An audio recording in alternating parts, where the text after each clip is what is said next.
हाय friends, Odia tech news रे आपन स्वागत। आपण केमिति मोबाइल साहाय्य आपण आयुष्मान डिजिटल हेल्थ कार्ड टी आवेदन करि परिबे से विषय रे आपण प्रथमे गूगल क्रोम ब्राउजर रे सर्च करंतु हेल्थ आईडी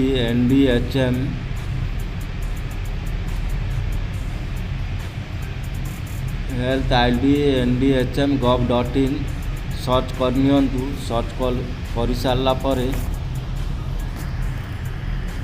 आपण ऑफिशियल वेबसाइट टी को आसीजिवे। Create your health ID now ऊपर क्लिक करंतु। तापरे जनरेट भाया आधार ऊपर क्लिक करंतु एवं आधार कार्ड नंबर टी को एठी दियंतु।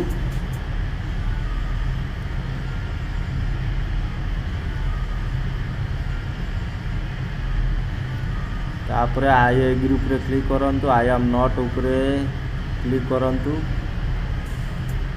तापरे सबमिट ऊपर क्लिक करंतु।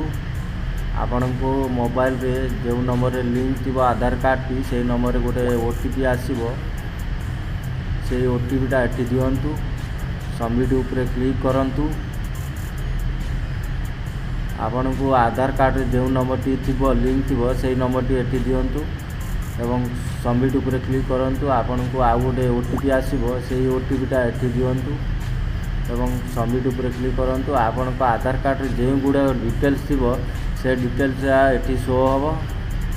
आपण को गोटे हेल्थ आईडी बनेवा पड़िबो। आपण ना आउ किछि नंबर देकी हेल्थ आईडी आउ क्रिएट करिया पड़िबो।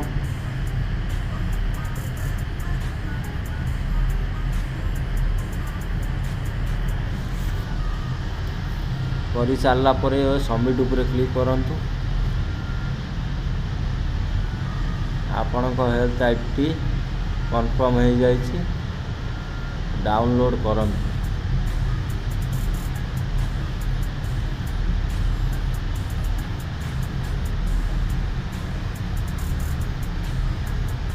आपण जदि ए चैनल नुआ अटंती तेबे चैनल को सब्सक्राइब करी नोटिफिकेशन बेल को ऑल ऊपर क्लिक कर दियो।